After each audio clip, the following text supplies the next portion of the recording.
Nombre chapitre 22.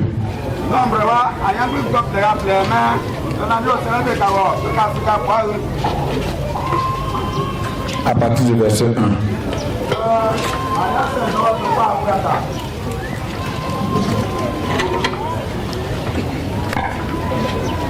Ok. Les enfants d'Israël partirent et ils campaient dans les plaines de Moab, au-delà du Jourdain, vis-à-vis de Jéricho. Balak, fils de Sippor, dit tout ce qu'il avait fait aux Amoréens.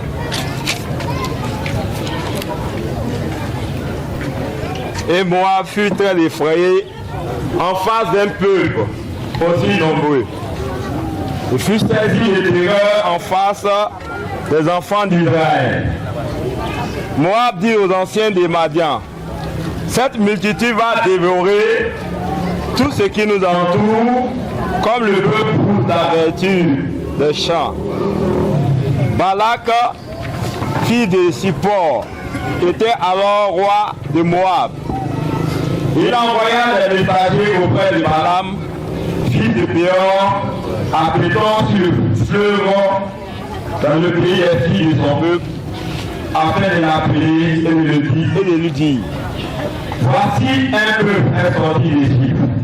Il couvre la surface de la terre, il habite vis-à-vis de moi.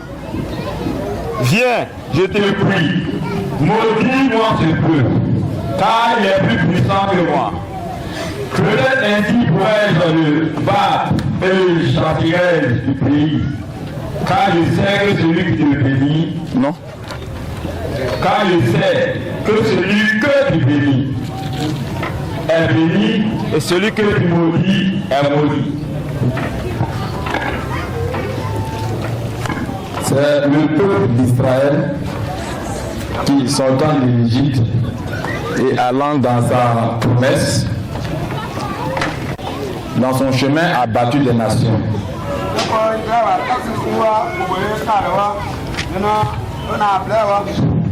Et il arrive à un territoire où il devait passer. Et lorsqu'il est arrivé, le roi de ce territoire a eu tellement peur avec son peuple.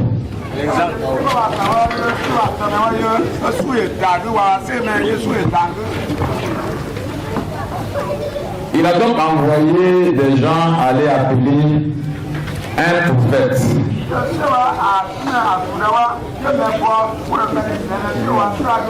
qu'on appelle Balaam. Et il dit, il sait qu'Israël est fort. Il sait qu'Israël est puissant. Et que lui, il ne peut rien contre Israël.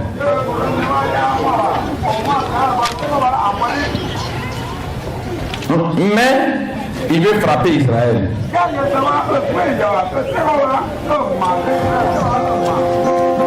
Dans une guerre comme nous, les hommes, nous le savons,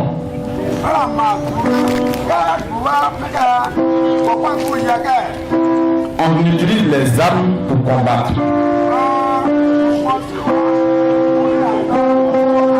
On utilise des fusils,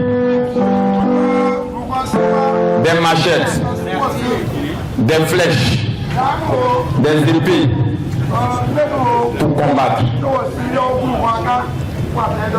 Mais le roi de Moab a compris que Israël était puissant. Il a dit, allez-y me chercher Balaam, afin que Balaam neutralise, que Balaam rende impuissant, que Balaam rende faible Israël, que Balaam désarme Israël. Quand Israël sera désarmé, alors maintenant moi, je vais prendre les couteaux, je vais prendre les fusils, je vais prendre les coups de poing pour le frapper et le chasser.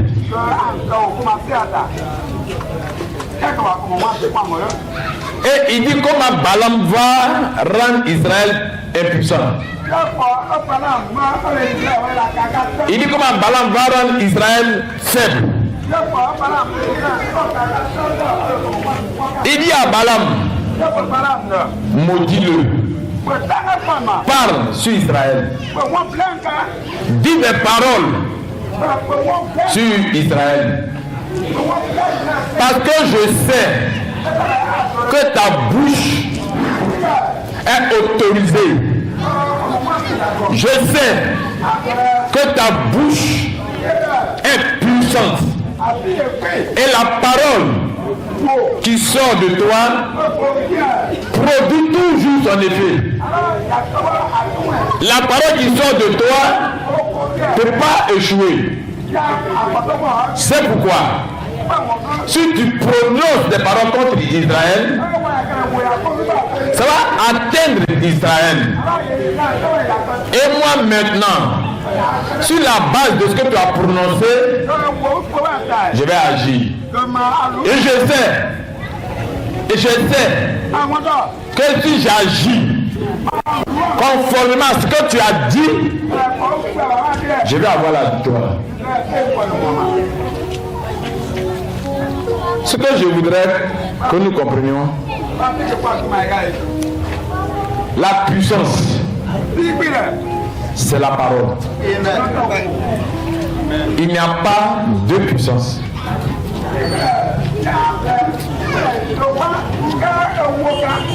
Il dit, la Bible dit, la parole qui sort de Dieu, elle ne revient pas sans avoir accompli son effet. La Bible dit, celui qui exécute la parole,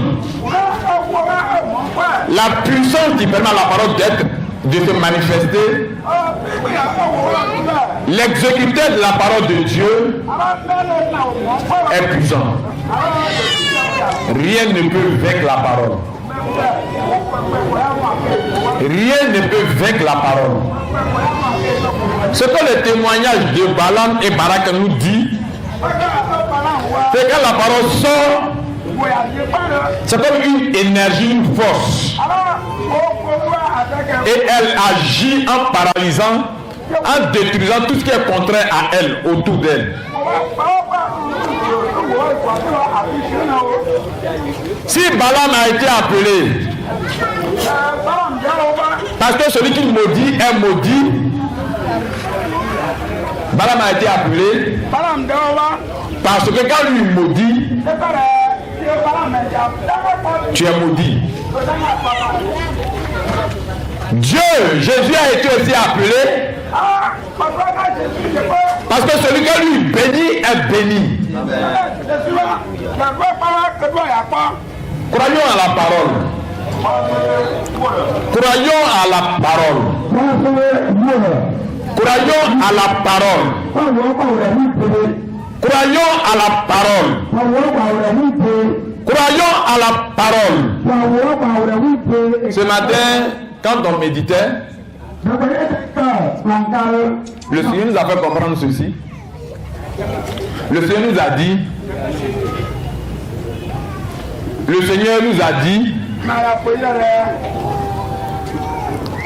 que à la création, bon, avant la création, quand Job, l'histoire de Job, Dieu a autorisé Satan à toucher Job. Dieu a autorisé Satan à toucher Job. Mais je vais le dire selon la vérité, pas selon les images, mais selon la vérité. Job lui-même a autorisé que le diable le touche. Mais pour qu'on s'entende, je vais dire ça autrement. Dieu a autorisé Job de toucher à Job. Dieu a autorisé Satan de toucher Job. Mais regardons bien. Quand Dieu a dit à Satan de toucher à Job, il a dit, tu peux toucher jusqu'à telle limite. Le diable n'est pas allé au-delà des limites que Dieu lui a données. Est-ce qu'on se comprend? Le diable ne peut pas aller au-delà des limites que Dieu lui a données. Le diable ne peut pas aller au-delà des limites que tu lui donnes toi-même. À la vérité, c'est Job qui a donné les limites au diable, c'est pas Dieu.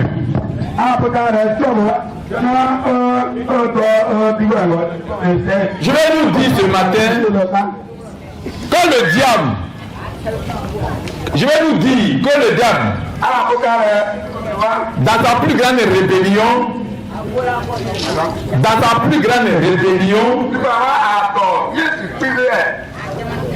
il ne peut pas obéir à Dieu. Dans sa rébellion à lui, il ne peut qu'obéir à Dieu. Il ne peut pas aller au-delà de ce que Dieu a déterminé. Est-ce qu'on s'entend? Dans ta vie, aucun sorcier ne peut aller au-delà de ce que Dieu a déterminé. Aucune malédiction ne peut aller au-delà de ce que Dieu t'a dit. Enfin, Dieu t'a dit quoi? Dieu t'a dit quoi?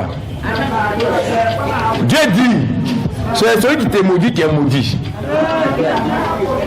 Aucune malédiction ne peut t'atteindre. Alléluia. Alléluia. Alléluia. Hier matin, nous avons parlé du témoignage du combattant. Et le frère nous a fait comprendre qu'il faut découvrir l'œuvre que Christ fait en nous. Tel que Christ se révèle à toi, c'est comme ça qu'il va te révéler au monde. Ce que tu as vu de Christ, c'est ce que tu vas devenir. Je voudrais simplement ce matin nous encourager et dire ceci, que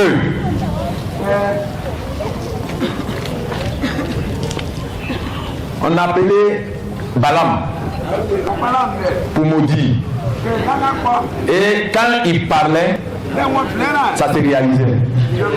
Regardez bien, les prophètes de Dieu, ils ont annoncé des choses sur des jours, sur des années. C'est ça accompli.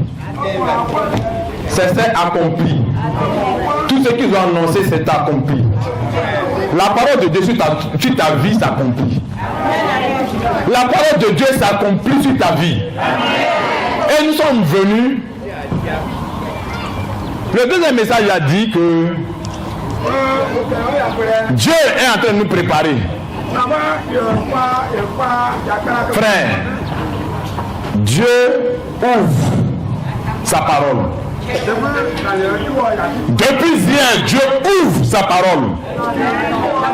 Qu'est-ce que tu reçois de cette parole? Comment tu reçois cette parole? C'est cela qui va déterminer de la suite. Dieu bénit par la parole. Dieu guérit par la parole. Dieu crée par la parole. Dieu est en train de faire une nouvelle œuvre par la parole. Dieu change ta condition par la parole. Si les gens ont créé, ils ont craint la parole de Balaam. Si les gens comprenaient que ce que Balaam dit s'accomplit. Balaam c'était un homme. Balaam était un homme. Dieu parle par un homme. Recevons la parole de Dieu, non comme une parole qui vient d'un homme. La façon dont tu reçois la parole est importante. Alléluia. Alléluia. Vous voyez dans Deutéronome 25, la Bible dit, je vais lire, et puis...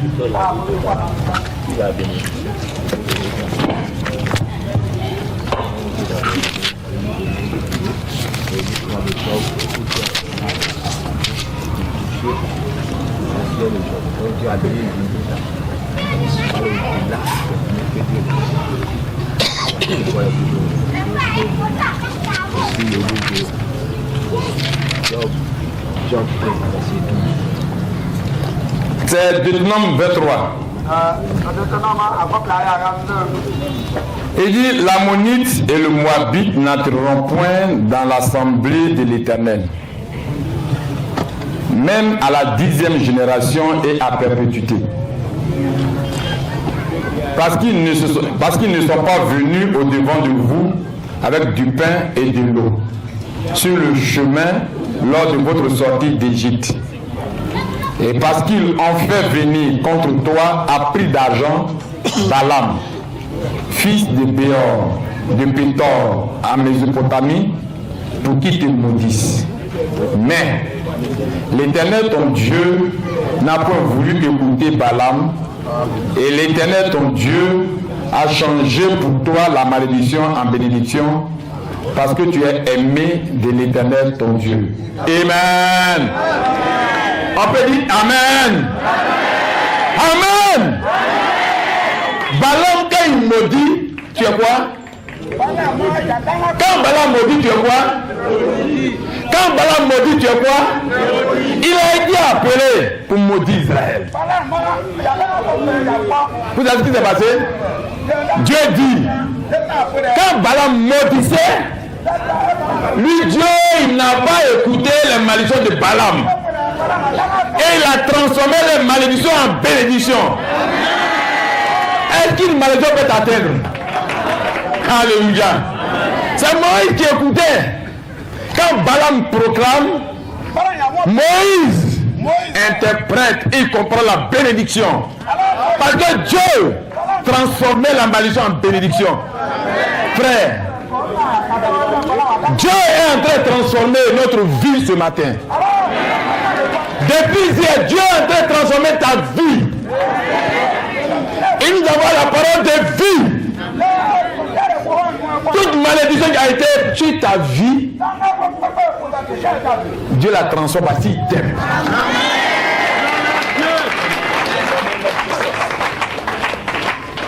Dieu transforme toute chose dans ta vie parce qu'il t'aime. Que la parole de Dieu te touche ce matin. Que tu sois dans un état de foi. Je voudrais terminer. Beaucoup disent, mais on va, il n'y a rien de particulier qui se passe. C'est ça qui est merveilleux. C'est ça qui est glorieux. Beaucoup d'agitation, non. Quelque chose doit se passer dans ton cœur. Alléluia! Alléluia! Vous savez ce qui s'est passé? Notre père Abraham était marié. Père Abraham. Il était marié à notre mère Sarah. Pendant des années, ils sont mariés. Ils font ce que les mariés font. Il n'y avait pas de fruits. Il n'y avait rien. Le jour où Dieu a visité Sarah, ils ont fait ce qu'ils faisaient habituellement. Rien n'a changé. Ils ont fait les mêmes choses habituelles. Mais il y a une touche qui était dedans qui a changé. Alléluia. Les choses ne changent pas devant nos yeux. Mais il y a une vie qui est en train de changer les choses. Et tu ne s'adonnes pas la même personne. On écoute la même prédication. On écoute les mêmes prédications. On participe au même séminaire. Mais Dieu est en train de te visiter. Les choses ne sont pas ordinaires. Les choses semblent être les mêmes choses. Mais il y a eu une visitation de Dieu. Il y a eu une visitation de Dieu. Tel que tu le comprends, tel que tu le vois, tel il sera dans ta vie. Alléluia. Alléluia. Si dans un maudit et ça s'accomplit, Dieu bénit et ça s'accomplit. Si le diable a maudit par des êtres humains et ça s'accomplit, Dieu bénit par des êtres humains et ça s'accomplit. Recevez donc la parole de Dieu, non comme la parole d'un homme. Recevez donc la prédication, non comme la parole d'un homme, mais venant du Dieu Tout-Puissant. Parce qu'elle a la capacité d'accomplir le projet de Dieu. Que Dieu soit béni. Que Dieu soit béni. Que Dieu soit béni. Que Dieu soit béni. Parce que nous sommes les soldats de Dieu. Alléluia. Nous sommes les combattants de Dieu. Et c'est nous qui élargissons les limites de son royaume. Alléluia. Le frère Boui. Oui, Boui. Dieu d'appuyer. Dieu, alléluia, va nous conquérir. J'ai dit, tel que Dieu nous apparaît. Alléluia. C'est comme ça qu'il nous montre au monde. Amen. Tel que tu le vois, c'est comme ça qu'il va te révéler aussi au monde. Celui qui a honte de moi devant les hommes, j'aurai honte de lui devant mon Père. Alléluia. Tel que tu vois Dieu, tel il te révélera. Libérons nos cœurs et laissons l'esprit de la révélation nous visiter ce matin. Laissons la vie de la foi prendre possession de notre vie, afin que les bénédictions qui sont en train de couler, nous puissions recevoir et que nos coups puissent déborder.